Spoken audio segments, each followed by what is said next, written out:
Tsy maintsy andraisana fehipetra ireo trano naorina tamin'ny tsy fanarahan-dalàna eny amin'ny lalany manam-patanana Amborovy.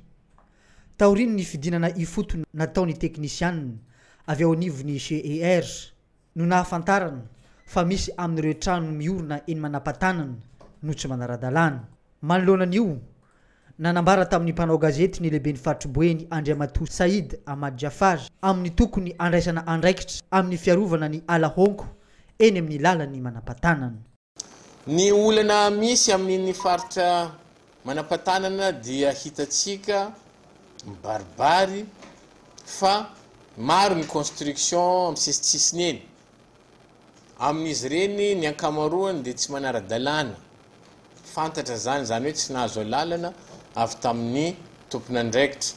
Satria tsara milaza amintsika raha hanao trano, hanorina trano amin'ny toerana marefo tahaka ireny dia tsy vitany hoe commune irery ihany no afaka manome décision, fa ao ny tompon'andraikitra ny environnement voalohany indrindra, ao zareo amin'ny aménagement du territoire ihany koa, dia aviny reny no raisin'ny commune rehefa avy eo dia ampifanarahany amin'ny plan d'urbanisme izay ananany, izay vao afaka mi-autoriser olona anankiray hanorina trano ery.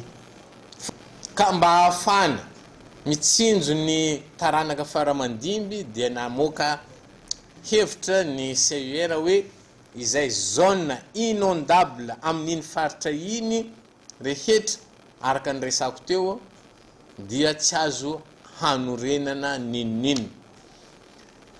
Ny toerana efa nisy zavatra teo aloha, nataoko teo aloha, ireny moa tamin'ny fotoanan'ny tompon'andraikitra taloha namoaka an'izay décision nanome lalana an'ireny olona ireny nahazo an'io toerana dia tsy ho kitihana izy ireo.